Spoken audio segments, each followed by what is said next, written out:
આપણે એકદમ સરસ એવો ક્રિસ્પી મેથીનો હાંડવો બનાવવાનો છે। તો હાંડવો બનાવવા માટે એકદમ સરસ આપણે લોટ લેવાનો છે। તો જોઈ શકો છો હાંડવો એકદમ સરસ ક્રિસ્પી બન્યો છે, દેખાવમાં પણ ખૂબ જ સુંદર છે।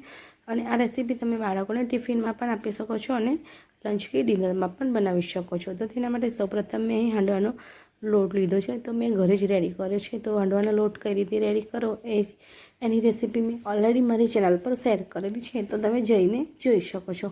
તો આ રીતે મેં 2 કપ જેટલો હાંડવાનો લોટ લીધો છે, જે એકદમ સરસ મેં ચાળીને એને ઉપયોગમાં લીધો છે। તો હવે આપણે એને પલાળવાનો છે। તો પલાળવો કેવી રીતે? તો સૌપ્રથમ તો આપણે કોઈ પણ વાસણ લેવાનું છે અને એ વાસણમાં આપણે 2 કપ ને ઉપર અડધો કપ એટલે ટોટલ 2.5 કપ જેટલું પાણી લેવાનું છે। અને પાણી થોડું ગરમ એટલે કે જેમ તમે અંદર આંગળી બોળી શકો એટલું જ હુંફાળું ગરમ કરવાનું છે। અને પછી ખાટું તમારે કેટલું ખાવું છે એ રીતે તમે 2 થી 3 ચમચી દહીં કે અડધો કપ જેટલો દહીંનો ઉપયોગ કરી અને આ રીતે એને લોટને એડ કરી અને પલાળી લેવાનો છે। તો લગભગ 6 થી 7 કલાક સુધી એને પલાળવાનો છે। તો મેં પલાળીને લોટ રેડી જ રાખ્યો હતો। તો આપણે એમાં મસાલા કરી લઈશું। તો મેં સ્વાદ અનુસાર મીઠું એડ કર્યું છે અને મેં મોવણ માટેનું સિંગ તેલ એડ કર્યું છે। તો હું હાંડવો હંમેશા સિંગ તેલમાં જ બનાવવાનું પ્રિફર કરું છું, જેથી કરીને એનો એકદમ ટેસ્ટ એકદમ સરસ આવે। તો અહીં આપણે આદુ મરચાં લસણની પેસ્ટ લેવાની છે અને રૂટીન મસાલા સાથે છે એ એડ કરવાના છે। અને તીખું કેટલું ખાવું છે એ રીતે તમે મરચુંનો ઉપયોગ કરી શકો છો। તો મેં 1 ચમચી ધાણા જીરું પાવડર, 1 ચમચી હળદર અને ગળ્યું તમને કેટલું ખાવું છે એ પ્રમાણે તમે ખાંડ એડ કરી શકો છો અને સ્કીપ પણ કરી શકો છો। અને સાથે મેં અડધી ચમચી જેટલું લાલ મરચું પાવડર એડ કર્યું છે।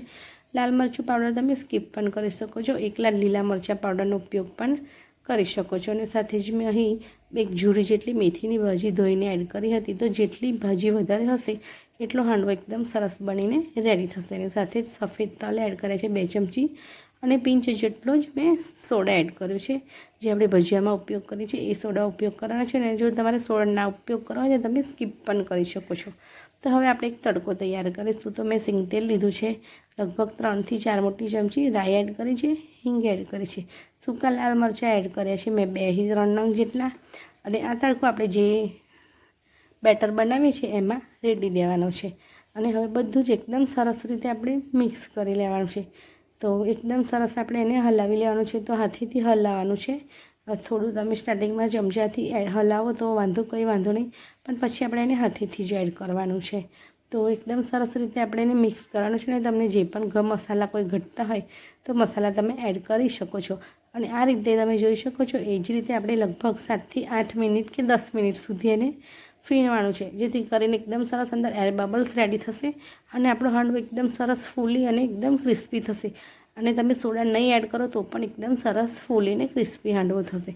તો બેટર રેડી થઈ ગયું છે। તો હવે આપણે એક નોનસ્ટિક પેન લેવાનું છે અને પેનમાં મેં થોડું તેલ એડ કરી અને તલ સ્પ્રેડ કર્યા હતા। તો તમે હાંડવો કઢાઈમાં પણ બનાવી શકો છો, આવી રીતે નોનસ્ટિક પેનમાં પણ બનાવી શકો છો।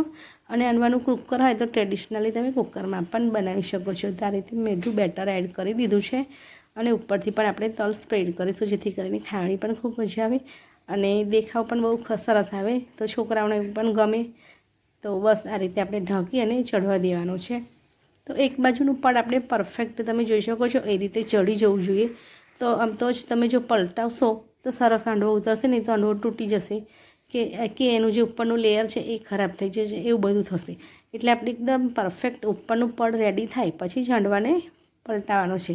તો જોઈ શકો છો એકદમ સરસ એવું એનું જે ઢાંકણ હોય છે એનાથી છૂટો પડી ગયો છે હાંડવો, મતલબ કે આપણે એક સાઈડ એકદમ પરફેક્ટ થઈ ગઈ છે। તો હવે આપણે થોડું તેલ એડ કરી અને થવા દઈશું અને બીજી સાઈડ પણ થવા દઈશું। તો બીજી સાઈડ પણ થોડી ગોલ્ડન કલરની થાય ત્યાં સુધી આપણે એને થવા દેવાની છે। તો જોઈ શકો છો આપણો હાંડવો એકદમ સરસ રેડી થઈ ગયો છે। તો ચડતા લગભગ 15 મિનિટ જેટલો ટાઈમ લાગે છે, ફટાફટ ચડી જાય છે। અને તમારે કેટલો જાડો અને કેટલો પતલો હાંડવાનું પડ રાખવું છે એ પ્રમાણે તમે બેટર